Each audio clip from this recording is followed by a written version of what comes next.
My fellow Ambazonians, this is Dr. Ayaba.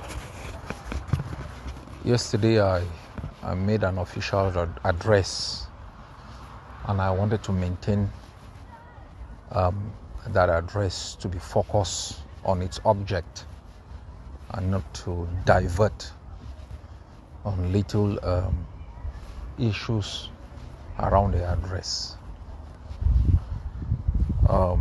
There is another issue I would like to address with you people today, which is very important.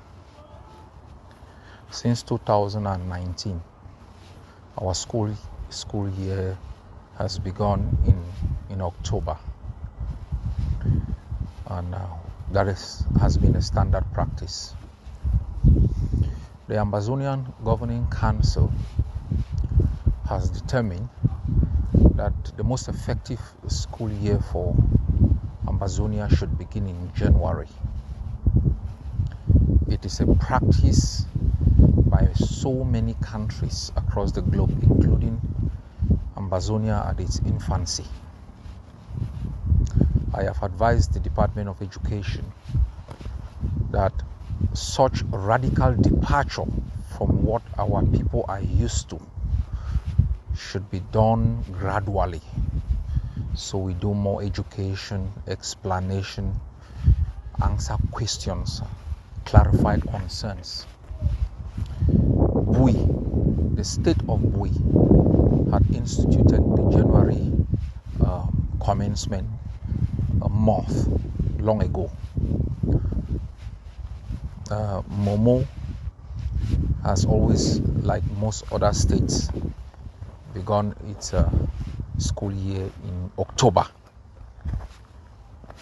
We know fully well that Cameroon intends to win this war through propaganda, deception and manipulation.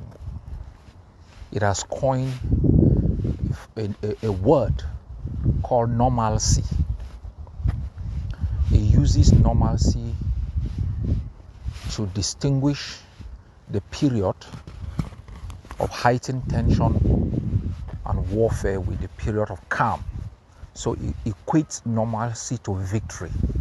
All wars are the same. In most liberation wars, when you hear they fought for 30 years, there were some 2 years there was no fighting. In a particular year, sometimes you have 5 months no fighting. So it's normal scenario. The Cameroon has always tried to use all of these things to its advantage because it believes that our people are ill-informed. So in its strategy of creating the semblance of normalcy, so we begin to fight with ourselves, people questioning, things have returned to normal as if war is chaos. War is not perpetual chaos. And I've always told our people, you succeed in liberation war 30% and you win the war. So far, ghost towns have succeeded an average of 70%. Self-defense, we still fight in 13 states, not at the same level. That's normal situation in a liberation war. There will be an escalation. Like in the South African liberation struggle, it took the Soweto uprising to be able to alter certain situations and reignite the spirit of resistance. So I have constantly explained this so people are not worried. Cameroon has had 2 things to handle. The ghost towns on Mondays. It has been a big bone in their throat.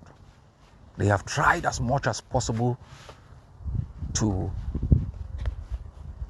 stop it, because for them stopping it means a defeat to collective resistance and a return to its normalcy and victory. The second has been schools. All of these things were called by the consortium, and so for Cameroon, defeating these 2 collective resistance strategy will be important for them. That is why we have made sure that our school year is totally different from that of Cameroon. They cannot change theirs to align with us, even though it will not alter anything. So they want to win. And we cannot grant them that opportunity. I reported to you people some times ago that Cameroon, through the Swiss government or the Swiss negotiation bloc, had reached out to those who were in Switzerland to ask if they could suspend the ghost towns, even for a while. Mr. Chris Ano and Mr. Sako had floated that idea, which I think you people resisted violently, including myself. I am giving this background information to explain what has happened between yesterday and today. I announced yesterday that I was, 2 days ago, on Thursday, that I was going out to be able to announce the commencement of the new school year and to explain a couple of other issues. We need to constantly remind our people of these things. When I made that announcement, within a few hours, the Chris Anus, the Akwangas, Fontaines, and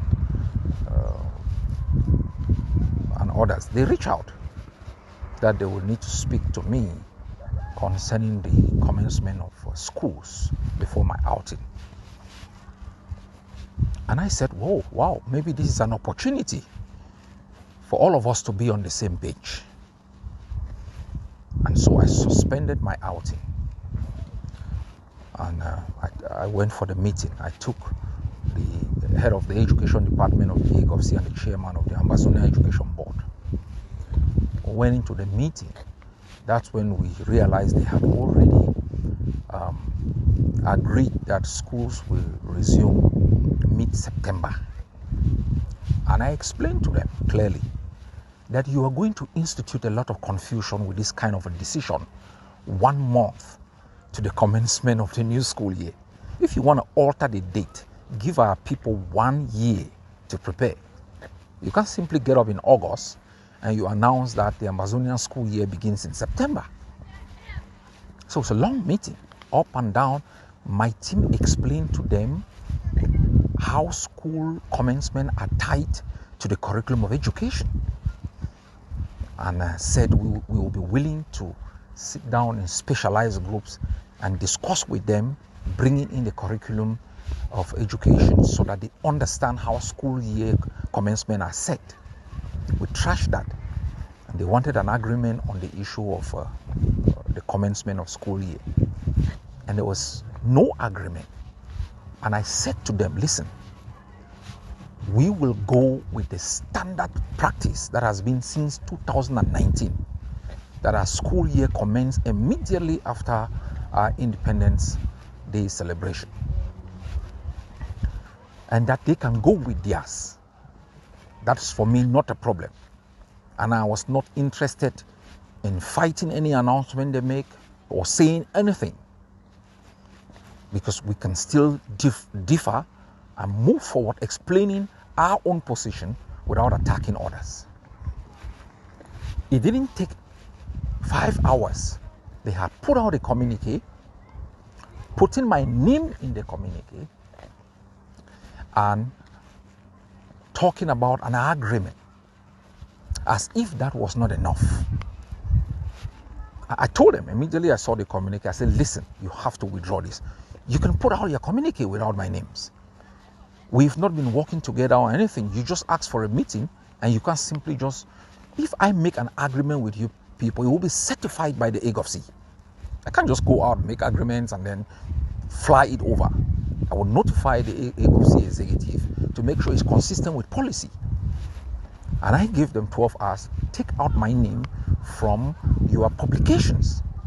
Publish your statement as members of whatsoever you've created. They didn't do it. That's why I issued a communique yesterday. And to get up this morning, they've taken my picture, put it together with these other gentlemen. These are gentlemen that we entered a meeting. None of them had the time to sit in that meeting to talk. Akwanga had something to do. Chris Ano had something to do. They had to just make their contribution and leave. Kometa was at work. They did not have the patience to sit in that meeting and discuss the issues. And my suspicion is somebody is calling the shots. I don't think these guys were doing this stuff for Ambazonia. I don't think they were doing this stuff for Ambazonia, because if they had Ambazonia's interest at heart, they would know that none of them who sat in that meeting is running a school. We are running schools of more than 7,000 people that cost money. They are not running a single school. And so they would have even had the courtesy to say, okay, can we consult with those that are running schools? The different barracks that are overseeing education. They didn't. On whose behalf are they making this announcement? An announcement that brings us back to the same calendar year with La République du Cameroon. So I'm doing this audio to clarify a lot of things, because some people believe that, no, I went and sat with these people and had an agreement. No, I was just called into a meeting and discussed and disagreed and went our separate ways. And they went and carried my name, carried my picture to legitimize a fraud. This is why we don't have collaboration in this struggle, because of bad faith actors, people with nefarious agendas, people with the desire to satisfy external actors, and they must insist on using others for such ulterior motives. The Ambazonian school year will commence on the 2nd of October, and our people should stick to it. I read a statement from Baramag, and was trying to run down Ambazonia the same way you find. I don't know why people can't feel proud of themselves. They cannot take pride in what we have achieved. They are trying to poke holes in the name of being objective, publicly being objective. You're giving Cameroon a narrative. I do not understand why Ambazonians don't believe that Cameroon is not returning. That all what you are seeing is the last stage of every regime of occupation's collapse. So we are trying to run down ourselves. We are trying to make as if, the thousands of men in arms who are buying arms on a daily basis somehow will be dismantled by Cameroon. We are not seeing the progress. All of our opinions, we have to put it out there just to be heard, just to be read from. Everybody has something to say. We are experimenting on other things rather than supporting what has been established and worked. Just imagine that the consortium put out no school, and we say, well, the schools must return. Imagine the consortium said, well, there will be a ghost towns on Monday. We say our own must be on Tuesday. Why can't we, as a people who want freedom, somehow just follow what others have said? Why is there this lack of humility? So our struggle is not because we lack areas of common purpose. It is because of bad faith actors who have their ego, and they have nothing to show for. They have virtually nothing to show for.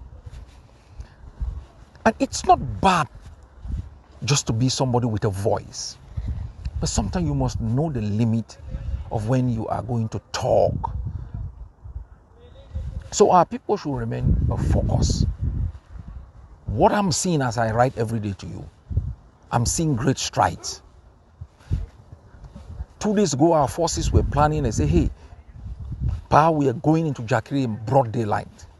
We have this intelligence. I said, go for it, man. And then as we were fighting in Jakiri, I was monitoring. The others buried a soldier in the morning, in the night, they struck at Commercial Avenue.